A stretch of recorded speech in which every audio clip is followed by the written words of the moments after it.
Job లేక ఇబ్బంది పడుతున్నారా? అయితే మెడికల్ కోడింగ్ మీకు మంచి ఆప్షన్. వెంటనే కాల్ చేసి కోర్సులో జాయిన్ అవ్వండి. హలో, నమస్తే అండి. రామకృష్ణ గారండి? అవునండి. నేను జయానండి. అందమైన జీవితం ప్రోగ్రామ్ నుంచి కాల్ చేస్తూ ఉన్నాను. ఓహో, నమస్తే అండి. మీరు నమస్తే అండి. మెయిల్ చేశారు. అదే అవును మెయిల్ మేడం. చూశాను. నేను కళ్యాణ్ గారి ముందు పెట్టానండి. డాక్టర్ కళ్యాణ్ చక్రవర్తి గారు ఇప్పుడు నాతో పాటు స్టూడియోలోనే ఉన్నాము ఇద్దరము కూడాను. అవునండి. చెప్పండి. ఒకసారి డీటెయిల్డ్గా మాట్లాడతారా? మాట్లాడతానండి. రైట్ అండి రామకృష్ణ గారు. రామకృష్ణ గారు నమస్తే. ఎక్కడుంటారండి? నమస్తే అండి డాక్టర్ గారు. నమస్తే. ఎక్కడుంటారు? ఏ ఊరు? మీ వయసు ఎంత? మీరు ఏం చేస్తూ ఉంటారు? మాది ఒంగోలు అండి. నా వయసు 42 అండి. నాకు మ్యారేజ్ అయ్యి 20 years అవుతుందండి. చిన్న వయసులో మా ఆవిడ గారు హౌస్ వైఫ్ అండి. పిల్లలండి? నాకు ఇద్దరు ఆడపిల్లలండి. సార్, పెద్ద పాప డిగ్రీ సెకండ్ ఇయర్ చదువుతుందండి. ఓకే, చిన్న పాప 10th అండి. Okay, okay, right. చెప్పండి సార్. చెప్పండి అండి, విషయం ఏంటండి? విషయం ఏంటంటే మీకు మెయిల్ చేసి ఎందుకు చేశానంటే అండి, మా రీజనల్ ఆఫీస్ లో మీటింగ్ నిమిత్తము బాంబే నుంచి ఆఫీసర్స్ వచ్చారండి. ఓకే, వాళ్ళకి 3 star హోటల్ తీసుకున్నాము. ఆ హోటల్ తీసుకుంటే మీటింగ్ కి అటెండ్ అవటానికి నేను వెళ్తున్నానండి.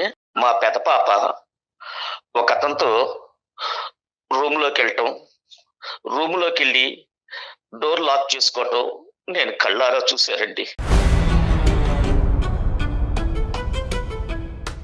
ఆ సన్నివేశం చూసేటప్పటికి నా మనసు ద్రవించిపోయిందండి.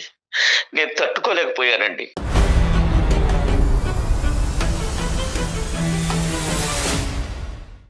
ఆ మీటింగ్ లో కూడా సరిగా పార్టిసిపేట్ చేయలేకపోయానండి. కానీ నేను ఆ చూసిన విషయాన్ని చూసి జీర్ణించుకోలేకపోయానండి. నాకు మనసంతా అదొక విధంగా అయిపోయిందండి. రామకృష్ణ గారు, గురుగారు. ఇది ఏంటంటే బహుశా ఒక తండ్రి తన జీవితంలో ఎప్పుడూ కూడా కల్లో కూడా ఊహించుకున్నటువంటి సంఘటన, చూడాలనుకోకున్నటువంటి సంఘటన. పరీక్షలు ఫెయిల్ అవుతారు, నాన్న వీడిని ప్రేమించానంటారు, నాన్న వాడితో తిరిగానంటారు, సరే అమ్మ అని చెప్పి. ఇప్పుడు ఇదేంటంటే ఒక తండ్రి ఒక సొంత కూతురు వేరే పరాయి వ్యక్తితో రూమ్ లోపలికి వెళ్ళి తలుపు తీసుకుని వేసుకునేదాన్ని సంఘటన ఒక మీటింగ్ లో పార్టిసిపేట్ చేయటం ఏంటండి? ఒక జీవితంలో పార్టిసిపేషనే మీది క్లోజ్ అయిపోతుంది. అంత భయంకరమైనటువంటి సంఘటన చూడగా.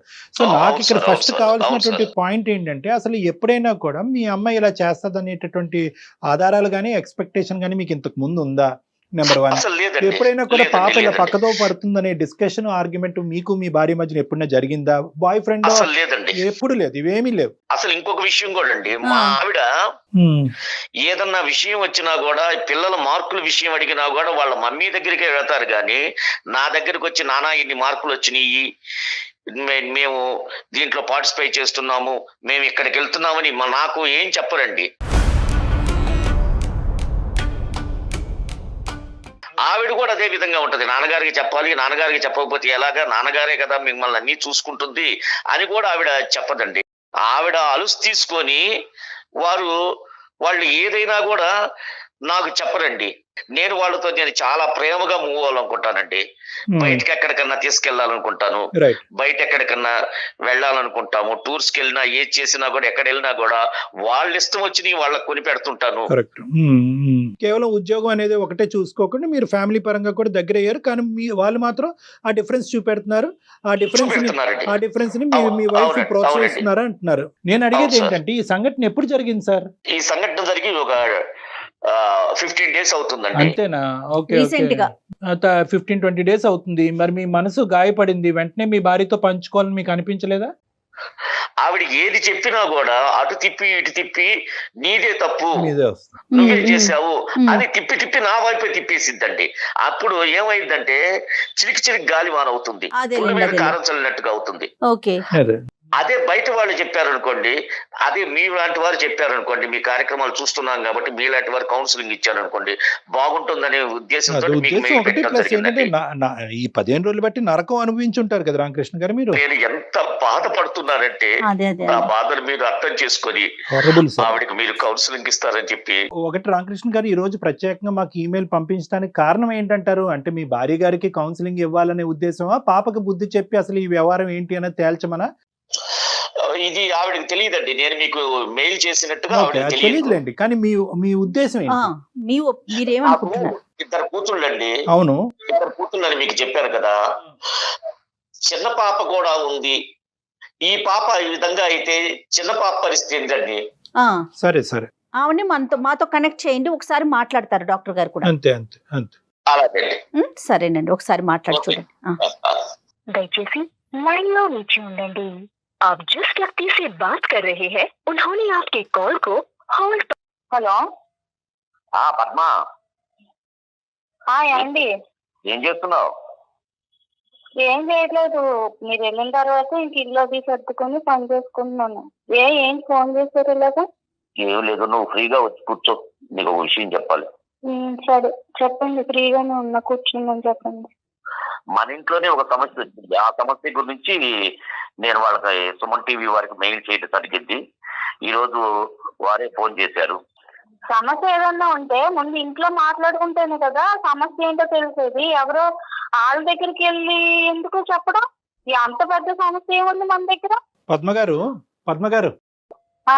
15 రోజులు బట్టి రామకృష్ణ గారు తర్జన భర్జనకు లోన్ అవుతున్నారు. పెద్దమ్మాయి కావ్య ఎవరో ఒక పరాయి వ్యక్తితో రామకృష్ణ గారికి తెలియనటువంటి ఒక వ్యక్తితో ఒక హోటల్ రూమ్ లోపలికి నడుచుకుంటూ వెళ్ళటం జరిగింది. వెళ్ళి అంతటితో ఆగకుండా, అది కాన్ఫరెన్స్ రూమ్ కూడా కాదు, అది hotel room, individual separate room. అందులో సార్ మీ మాటకు అడ్డొస్తున్నానండి. చెప్పండి. మా అమ్మాయి రెస్టారెంట్లకి అది వెళ్ళే అమ్మాయి కాదండి. పద్మగారు, అది మీరు ఖండించండి. ఏదన్నా అది మీకు నమ్మశక్యంగా అనిపించకపోవచ్చు, కానీ అతను కళ్ళతో అతను చూసినటువంటి సంఘటన గురించి వివరిస్తున్నారు. అతను సొంత కూతురు మీద చూసింది అబద్ధం ఆడవలసినటువంటి అవసరం లేదు, లేదంటే అతని కళ్ళు అతను అబద్ధం ఆడేటటువంటి పరిస్థితి కూడా లేదు. ఎందుకంటే అది సొంత కూతురునే అతను కనిపెట్టలేనిది కాదు కదా. వెళ్ళారంట, తలుపేసుకున్నారంట. 15 రోజులు బట్టి ఇదే ఆలోచనతో ఇతను నిద్ర ఆహారాలు లేకుండా ఇతను బాగా మానసికంగా చితికిపోయాడు. మరి భార్యతో చెప్పుకోవచ్చు కదయ్యా, పెళ్ళి ఇష్యూ భార్యతో చెప్పుకోవచ్చు అంటే కనుక ఇటువంటి అంశాలు మా ఇంట్లో చెప్పేటటువంటి ఫ్రీడమ్ నాకు లేదండి. ఆ బాణం అటు తిరిగి వచ్చి ఇటు తిరిగి వచ్చి నా మీదకే నాకే గుచ్చుకునే పరిస్థితి వస్తుంది. అటువైపు వయసు ఎదిగినటువంటి ఆడపిల్లతో కూడా అడగలేనటువంటి. ఏం లేదండి, ఇంట్లో ఆయనదే పెత్తనమండి, ఆయన మాటే వినాలి. మేము ఎవరిమైనా సరే, నా పిల్లలతో సహా. అండి ఏంటండి అసలు మన ఇంట్లో సమస్య? మీరు మన అమ్మాయిని చూసినప్పుడు నాకు చెప్పాలి కదా. అసలు మన పిల్ల అలా రెస్టారెంట్లకి ఎలా వెళ్తుంది అనుకున్నారు మీరు? అదేనా అసలు? బయట మన ఇంట్లో సమస్య మన ఇంట్లో కాకుండా లోపల పాకలై పొడుస్తారు రేపొద్దున మన పిల్లలు. పద్మగారు, మా వరకు చెప్పటం అనేది వదిలేసేయండి. అసలు వాస్తవానికి ఈ సంఘటన జరిగిందా, అసలు అతను చూసింది నిజమా అబద్ధం అనేది మీ ఆయన గారితో క్లారిటీ తెచ్చుకోండి. మీ సొంత బిడ్డ గురించి అతను అలా మాట్లాడటం అనేది ఏంటి అనేది మీరు అతని దగ్గర నుంచి క్లారిటీ తీసుకోండి. మన అమ్మాయి రెస్టారెంట్లకి ఎందుకు వెళ్తుందండి అసలు? హోటల్ నాతో చెప్పకుండా ఏ పని చెయ్యదు మన పిల్ల. లేదండి, నా కళ్ళతో నేను చూశానండి. నా కళ్ళతో. మీ కళ్ళతో మీరు చూసిన అన్నీ నిజం అనుకోవద్దండి. అసలు మన పిల్ల అలాగే వెళ్ళదు.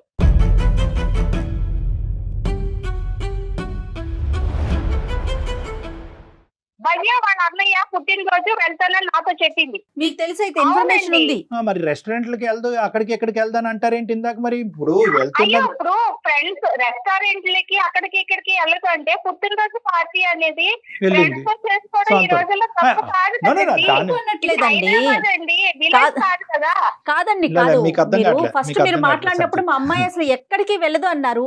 ఇప్పుడు మళ్ళీ మీకు ఇన్ఫర్మేషన్ ఉంది, మీకు చెప్పే వెళ్ళింది అంటున్నారు కదా, అది మాట్లాడేది. మీకేంటంటే ఆ అమ్మాయి బర్త్డే పార్టీకి వెళ్తున్నానని చెప్పింది. అప్పుడు ఆయన రెస్టారెంట్ లో అమ్మాయి అబ్బాయి వెళ్ళారు అని, ఆయన హోటల్లోకి వెళ్ళారు నా కూతురు అంటే నాకు ఇప్పుడు గుర్తొచ్చిందండి. ఆ రోజు అమ్మాయి చెప్పిందా? భవ్య వాళ్ళ అన్నయ్య పుట్టినరోజు వెళ్తానమ్మా అని చెప్పింది. మీ ఇన్ఫర్మేషన్ ప్రకారం భవ్య ఇంకా మిగతా ఫ్రెండ్స్ అందరూ ఉన్నారు. ఒకటే కాదండి, అందరూ ఉన్నారండి. అమ్మాయి ఒకటి వెళ్ళలేదండి. ఆయన బయట నుంచే చూసేసి నా కూతురే ఒకతే ఉంది అబ్బాయిలతో. ఏంటి తండ్రి ఆ మాటలు మాట్లాడచ్చండి?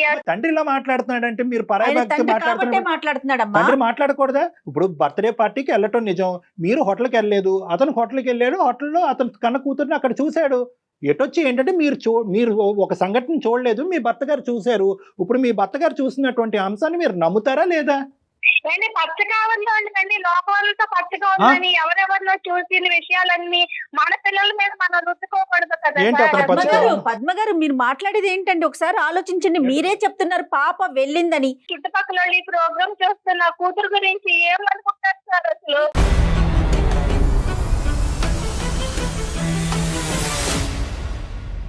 అసలు ఈ తప్పులన్నీ చేయటానికి కారణం, ఇవన్నీ జరగటానికి కారణం నువ్వు పిల్లల్ని వెనకేసి రావటం, వాళ్ళని ఎక్కడికంటే అక్కడికి పంపించటము, నువ్వు తోడెళ్లకుండా ఉండటం చేయటం వల్లే వాళ్ళు ఈ విధంగా చేయగలిగారు. నేను ఎప్పుడన్నా వచ్చాననుకో, నేను ఎప్పుడన్నా అడిగాననుకో, నువ్వేమంటావు? నీకు తెలియదులే, ఆడపిల్లలు అని చెప్పి నా మాట ఎప్పుడన్నా దూరనిచ్చావా? నా మాట ఎప్పుడన్నా లెక్క చేశారా మీరు? మీకేమన్నా నేను తక్కువ చేశానా? మీకంటే అసలు నేనే అడిగామండిగా.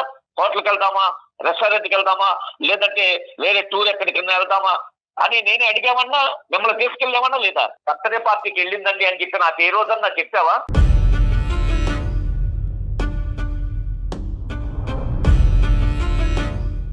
కాలేజీకి వెళ్ళిన అమ్మాయి కాలేజీ నుంచే ఇంటికి రావాలనే మనిషి మీరు. ఒక ఫ్రెండ్, అది కూడా అది భవ్య సమస్య. అన్నయ్య పుట్టినరోజుకి వెళ్తుంది అని అంటే మీరు ఒప్పుకుంటారా? అసలు ఒక ఫ్రెండ్ ఇంటికి వెళ్ళనివ్వరండి, ఒక ఫ్రెండ్స్ తో సినిమా అంటే వెళ్ళనివ్వరు, ఫ్రెండ్స్ తో బయటికి ఎక్కడికన్నా అందరూ వెళ్తా ఉంటారు తోటి పిల్లలు. నా కూతుర్ని మాత్రమే ఇంట్లో పెట్టేయాలి. ఏంటి ఆడపిల్లలు ఇప్పుడు చదువుకునే పిల్లలు సరదాగా తిరుగుతున్నారండి, మన పిల్లలు మాత్రం గూట్లో పెట్టిన పక్షుల్లాగా ఇంట్లో ఉంటే జైల్లో ఉన్నట్టు ఉంటుందండి ఆడపిల్లలకి. తల్లిదండ్రుల్లో కండిషన్లు పెట్టేసి, మొగుడు కండిషన్లు పెట్టేసి నా జీవితం ఎలాగో ఇలాగే తగలడింది. నా పిల్లలైనా నేను పొందని సంతోషాలు నా పిల్లలు పొందాలనుకోవడం తప్ప చెప్పండి మీరు. తండ్రి ఒప్పుకోవడం అనేటటువంటి ఉద్దేశంతో బర్త్డే పార్టీకే కదా అతను చెప్తే కనుక అతను బ్రేక్ లేస్తాడనే ఉద్దేశంతో పిల్లల్ని ఇద్దరిని కూడా కావ్యాని సాగరంపారు మీరు. ఇప్పుడు కావ్య అక్కడితో ఆగిందా? ఫ్రెండ్షిప్ ని ఓవర్ గా అడ్వాంటేజ్ తీసుకుంది. మా అమ్మ ఇక్కడి వరకు పంపించిన మీరమ్మా వినండి. ఫోటోలు కూడా నాకు చూపించిందండి, ఫోన్ లో నాకు చూపించిందండి. వాళ్ళు భవ్య వీళ్ళందరూ ఉన్నారండి, అమ్మాయిలు ఉన్నారు, అబ్బాయిలు ఉన్నారు, హోటల్లో ఉన్నారు. సరే అమ్మ ఒకటి ఉన్నారండి. లేకపోతే నేను ఇంత ధైర్యంగా ఎలా చెప్తాను? అవునా, అయ్యో నాకు తెలియకుండా నా కూతురు అలా ఎలా చేసిందని నేను కూడా ఆలోచిస్తాను కదండి. ఇంత వాదిస్తున్నాను అంటే నా మాటలో నిజం ఉండబట్టే కదా వాదిస్తున్నాను నేను. ఫస్ట్ ఆఫ్ ఆల్ మాకు మోస్ట్ ఇంపార్టెంట్ థింగ్ ఏంటంటే మీ అమ్మాయి సేఫా కాదా అనేటటువంటిది మాకు కావాలి. ఆ ప్రయారిటీ ఇష్యూ వదిలేసి మీ 20 సంవత్సరాల పాటు ఇతను స్వేచ్ఛను ఇవ్వడు, ఇది ఇవ్వడు అని చెప్పి మీ ఇద్దరు కథ ఇక్కడ తీసుకురాకండి. దాని గురించి తర్వాత మాట్లాడదాం. ఎవరు ఎక్కువ స్వేచ్ఛను ఇచ్చారు, ఎవరు అసలు స్వేచ్ఛనే ఇవ్వలేదు అనేటటువంటిది మీ ఇద్దరి మధ్యన ఉన్న డిఫరెన్స్ ని తర్వాత బ్యాలెన్స్ చేద్దాం. ఈ రోజు 3 పాయింట్స్ మాకు చూసేటటువంటి ప్రేక్షకులకి, ఈజ్ యువర్ గర్ల్ సేఫ్ అనేది మాకు కావాలి. సో బర్త్డే పార్టీకి వెళ్తుందని తెలుసు, అదే హోటల్కి వెళ్తుందని కూడా తెలుసు, ఆ అమ్మాయితో పాటు వేరే వాళ్ళు ఉన్నారు అని తెలుసు. ఓకే వేరే హోటల్ అని తెలుసు. కానీ వాస్తవానికి ఏంటంటే ఇక్కడ అమ్మాయి అబ్బాయి కాకుండా రూమ్ లో వేరే వాళ్ళు కూడా ఉన్నారు. ఆ ఫోటోలు కూడా ఆధారంగా మీ అమ్మాయికి చూసింది అన్నది కూడా మీరు ఈ రోజు మాకు చెప్తున్నారు. మీరు దశల వారి చెప్తున్నారు. సో ఇంతవరకు అయితే మీ అమ్మాయి సేఫే కదా. సో ఒక అబ్బాయితో అయితే ప్రత్యేకంగా వెళ్ళి మీ హస్బెండ్ చూసినటువంటి సన్నివేశాన్ని అయితే కనుక అది నిజం కాదు. ప్రత్యేకంగా ఒక అబ్బాయితో పాటు ఆ రూమ్ లోకి వెళ్ళి తలుపు వేసుకున్నటువంటి సీన్ అయితే ఇక్కడ లేదు, అవునా? Okay, so your girl is safe. Ramakrishna గారు మీ అమ్మాయి సేఫ్ అంటండి. మీ అమ్మాయి సేఫ్. అక్కడ ఏంటంటే రూమ్ లోపలికి వెళ్ళినటువంటి మీ ఆడపిల్ల రూమ్ లోపల వేరే వాళ్ళు కూడా ఉన్నారంట, ఈ అమ్మాయి ఒక్కరితే లేదంట. నేను అనుకోవట్లేదండి. ఆయన కన్న పిల్లల మీద, ఆయన పెంపకం మీదే ఆయనకి నమ్మకం లేదండి. ఇంకా పిల్లల మీద ఏం నమ్మకం ఉంటుందండి తండ్రిగా? ఏదైనా కూడా ఇది చాలా పద్మగారు మీకు చెప్తున్నాను, ఇది చాలా రిస్కీ ఇష్యూ పద్మగారు. మీ హస్బెండ్ స్వేచ్ఛను ఇవ్వట్లేదు అంటే కనుక అతని పిల్లలకి స్వేచ్ఛను ఇచ్చేటటువంటి విధానం, మార్గాలు, దానికి సంబంధించినటువంటి కౌన్సిలింగ్ ఏదన్నా ఉంటే కనుక అతనికి విడమర్చి తర్వాత మనం మాట్లాడుకోవచ్చు. కానీ తండ్రి ఆ స్వేచ్ఛ ఇవ్వట్లేదు కాబట్టి కూతురికి తండ్రికి కళ్ళు గప్పి నేను వేరే స్వేచ్ఛను ఇస్తాను, వాళ్ళకి వేరే ప్రపంచాన్ని చూస్తాను అని చెప్పి ఇంట్లో ఉండేటటువంటి మీరు ఇలా పెద్ద నిర్ణయాలు, స్టెప్స్ తీసుకోవటం అనేటటువంటిది చాలా ప్రమాదకరం. ఇది చాలా డేంజర్. మీ పిల్లల మీద మీకు ఎంత నమ్మకం ఉందో బయట ప్రపంచం అంత చెడిపోయింది అనేటటువంటి అంశాన్ని కూడా మీరు గుర్తు పెట్టుకోవాలి. ఆ అమ్మ నాన్నకు తెలియకుండా ఇక్కడ వరకు పంపించినటువంటి అమ్మ రేపొద్దున నా బాయ్ ఫ్రెండ్తో ఇంకో చాటుకి మా అమ్మకి చెప్పకుండా వెళ్ళి తర్వాత మా అమ్మకు వచ్చి చెప్దాం అనేటటువంటి అంశాన్ని రేపొద్దున వాళ్ళు పరిగణలోకి తీసుకోరనేది మీరు ఎలా గ్యారంటీ ఇస్తారు? దేనికైనా కూడా ఒకటి గుర్తు పెట్టుకోండి, అతను స్వేచ్ఛ ఇవ్వడు. ఏట్లకి ఒప్పుకోరు కదండి. ఒప్పుకోకపోయినా సరే, ఒప్పుకోకపోయినా మేడం అని చెప్పడానికి పద్మ గారు తప్పు ఒప్పుకోకపోతే కనుక ఓకే, ఐస్ క్రీమ్ కొనివ్వండి తెలియకపోతే, డ్రెస్ కొనివ్వండి తెలియకపోతే, సినిమాకి తీసుకెళ్ళండి తెలియకపోతే, ఏమమ్మా బయట తిరిగేటటువంటి ఒక మగాడు ఉద్యోగం చేసుకునేటటువంటి ఒక మగాడితో చెప్పకుండా, భర్తతో చెప్పకుండా వయసు వచ్చినటువంటి ఆడపిల్లల్ని వేరే బాయ్ ఫ్రెండ్కి ఇచ్చి బర్త్డే పార్టీకి పంపిస్తావా? అంత అంత అంత పంపించవలసినటువంటి అవసరం ఉందమ్మా? రేపొద్దున ఏదన్నా అనర్థం జరిగితే మాత్రమే సార్ మీరు మళ్ళీ చెప్తున్నానండి, ఇంకా ఫ్రెండ్స్ ఉన్నారు. పద్మ గారు, మీరు ఇంట్లో కూర్చుని అక్కడ జరిగేటటువంటిది ఊహించుకోవద్దు. బయట సమాజంలో ఎంత ఘోరాతి సంఘటనలు జరుగుతున్నాయి అనేది మనం చూస్తున్నాం.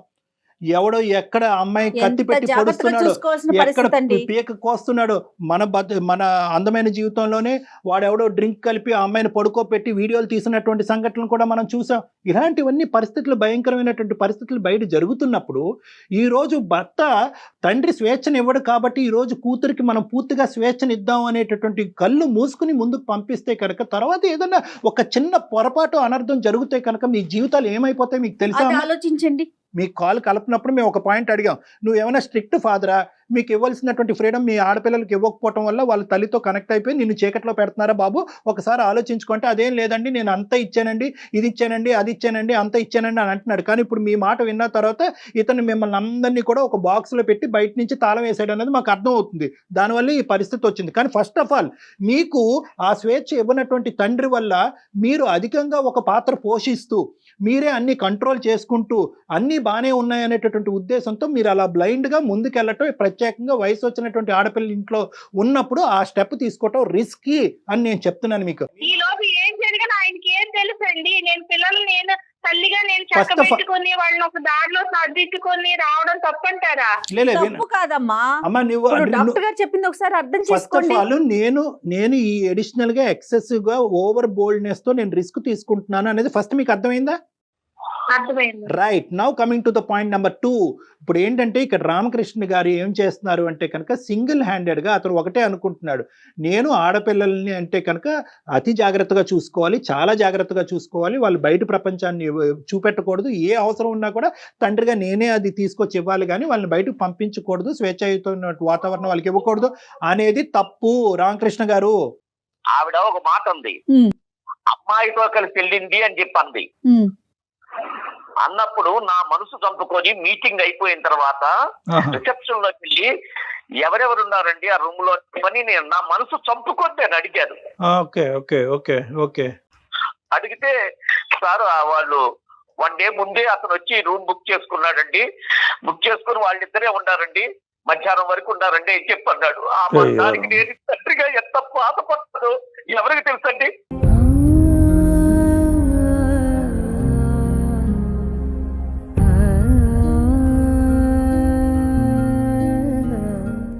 ఇప్పుడు ఆవిడేమంటారో మరి పద్మ గారు, ఇప్పుడు వరకు 10 మంది ఉన్నారు 10 మందితో ఉన్న ఫోటోలు చూశాను అన్నారు. మరి ఆ ఫోటోలు ఎప్పుడువో అవి పద్మ గారు చూసే వాళ్ళకండి ఎలా ఉంటదంటే ఒక అతను వచ్చి అలా అడిగితే అవతలోడు నిజం చెప్పాడు, ఈయన చూడకుండా ఎవడో చెప్పిన మాట పట్టుకొని నువ్వు అతనికి పచ్చకామర్లు కాదు, నీకు పచ్చకామర్లా ఉన్నాయి, నీకు అర్థం కావట్లేదు. ఎందుకమ్మా నీ భర్త ఇలా ఒక స్టోరీ సృష్టించుకుని సొంత కూతురు గురించి నీకు చెప్పవలసినటువంటి అవసరం ఏముందమ్మా? కేవలం నీ మీద పగ తీర్చుకోవటం ఒకటే అతని ఉద్దేశమా? హోటల్ మేనేజ్మెంట్ వెళ్ళి ఎవరే బాబు ఎవడు రూమ్ బుక్ చేసుకున్నాడు, అందులో ఎంతమంది ఉన్నారని అడిగితే వాళ్ళు కళాఖండికి ఇద్దరే ఉన్నారండి, ఆడు ముందు రోజే బుక్ చేసుకుని ప్రీ ప్లాన్డ్ గా ఇది ఏర్పాటు చేసుకున్నారు. ఏమా గుండె పగిలిపోవాలి తల్లి నీకు? లేదు సార్, నాకు కూతురి గురించి నాకు తెలుసు, నాకు తెలుసు, నాకు అలాంటి తప్పులు చేయదు.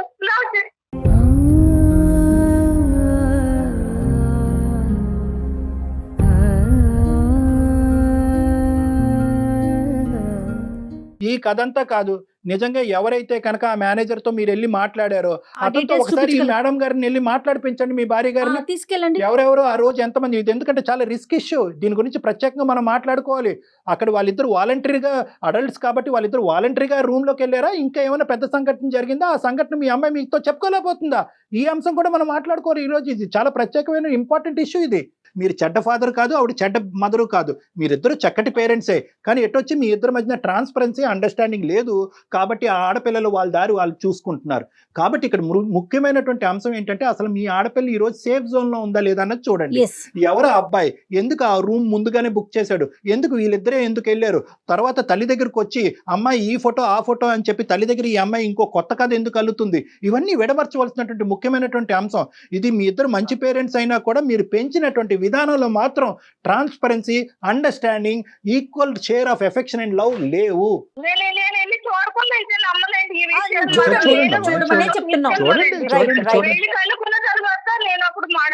ఒకసారి మీరు చూసిన తర్వాత ఒక్కసారి ముందు మీ వైఫ్ అండ్ హస్బెండ్ ఇద్దరు డాక్టర్ గారిని కలవండి, నేను మీకు నెంబర్ షేర్ చేస్తాను. మీకు ఒక నమ్మకం వచ్చిన తర్వాత పద్మ గారు ఏది నిజం ఏది అబద్ధం అన్న తర్వాత ఆ తర్వాత మనకు 2 పాయింట్స్ ఉంటాయి. ఈ అమ్మాయిని మీరు ఒకప్పుడు ఇదే నిజం అయ్యి ఉంటే కనుక ఈ అమ్మాయిని ఎలా కాపాడుకోవాలి, ఆ అమ్మాయి భవిష్యత్తుని ఇంటి పరువుని ఎలా కాపాడుకోవాలి నెంబర్ 1. నెంబర్ 2 ఏంటంటే మీ ఇద్దరు అన్యోన్యంగా ఉంటూ పిల్లల విషయంలో భార్యాభర్తలుగా మీరు ఏదన్నా అవ్వనివ్వండి, పిల్లల విషయంలో ఒకే ప్లాట్ఫామ్ మీదకి వచ్చి ముందుకు ఎలా వెళ్ళాలి. ఎందుకంటే రేపొద్దున పెళ్లిళ్ళు ఉంటాయి, ఉద్యోగాలు ఉంటాయి, బోల్డ్ అని కథలు ఉంటాయి. ఇలా ఈ మాత్రం దానికి ఇలా కొట్టుకు చచ్చిపోతూ ఉంటే మీ ఇద్దరు వాళ్ళ భవిష్యత్తు ఏమైపోద్ది. రైట్ అండి, ఉంటాను. Ramakrishna garu, Padma garu. Okay thank you. స్పందించినందుకు సుమన్ టీవీ వారికి మీకు ధన్యవాదాలు. నమస్తే అండి. నమస్తే.